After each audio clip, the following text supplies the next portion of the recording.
War of the Worlds by H. G. Wells. Book 1, Chapter 3, On Horsell Common. I found a little crowd of perhaps 20 people surrounding the huge hole in which the cylinder lay.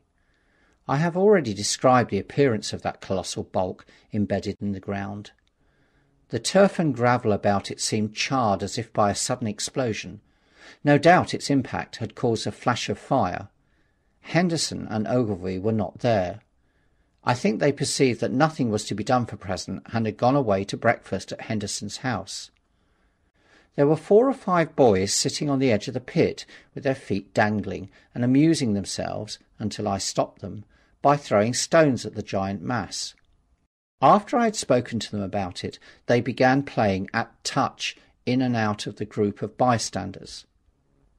Among these were a couple of cyclists, a jobbing gardener I employed sometimes, a girl carrying a baby, Greg the butcher and his little boy, and 2 or 3 loafers and golf caddies who were accustomed to hang about the railway station. There was very little talking. Few of the common people in England had anything but the vaguest astronomical ideas in those days. Most of them were staring quietly at the big table-like end of the cylinder, which was still as Ogilvy and Henderson had left it. I fancy the popular expectation of a heap of charred corpses was disappointed at this inanimate bulk. Some went away while I was there, and other people came. I clambered into the pit and fancied I heard a faint movement under my feet. The top had certainly ceased to rotate. It was only when I got close to it that the strangeness of this object was at all evident to me. At the first glance it was really no more exciting than an overturned carriage or a tree blown across the road. Not so much so, indeed. It looked like a rusty gas float. It required a certain amount of scientific education to perceive that the grey scale of the thing was no common oxide, that the yellowish-white metal that gleamed in the crack between the lid and the cylinder had an unfamiliar hue. Extraterrestrial had no meaning for most of the onlookers. At that time it was quite clear in my own mind that the thing had come from the planet Mars, but I judged it improbable that it contained any living creature. I thought the unscrewing might be automatic. In spite of Ogilvy, I still believed that there were men in Mars. My mind ran fancifully on the possibilities of it containing manuscript, on the difficulties in translation that might arise, whether we should find coins and models in it, and so forth. Yet it was a little too large for assurance on this idea. I felt an impatience to see it opened.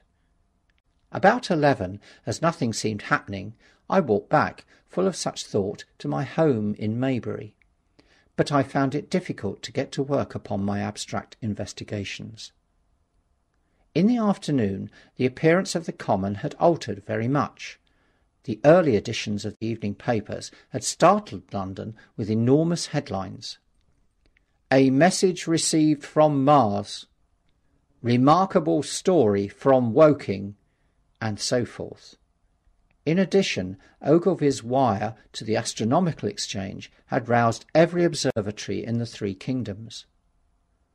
There were 6 flies or more from the Woking station standing in the road by the sandpits, a basket chaise from Cobham, and a rather lordly carriage.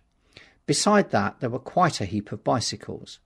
In addition, a large number of people must have walked, in spite of the heat of the day, from Woking and Chertsey, so that there were altogether quite a considerable crowd, 1 or 2 gaily dressed ladies among the others. It was glaringly hot, not a cloud in the sky nor a breath of wind, and the only shadow was that of the few scattered pine trees.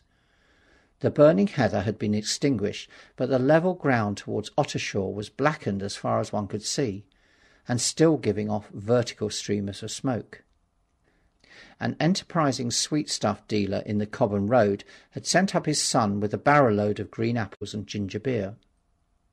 Going to the edge of the pit, I found it occupied by a group of about 6 men, Henderson, Ogilvy, and a tall fair-haired man that I afterwards learnt was Stent, the Astronomer Royal, with several workmen wielding spades and pickaxes.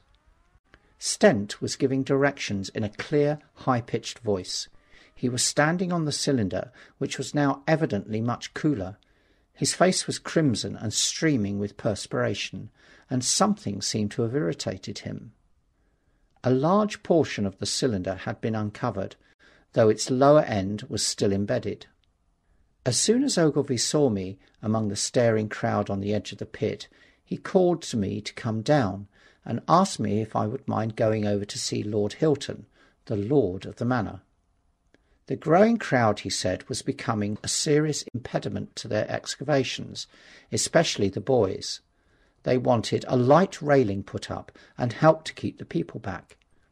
He told me that a faint stirring was occasionally still audible within the case, but that the workmen had failed to unscrew the top, as it afforded no grip to them. The case appeared to be enormously thick, and it was possible that the faint sounds we heard represented a noisy tumult in the interior. I was very glad to do as he asked, and so become one of the privileged spectators within the contemplated enclosure.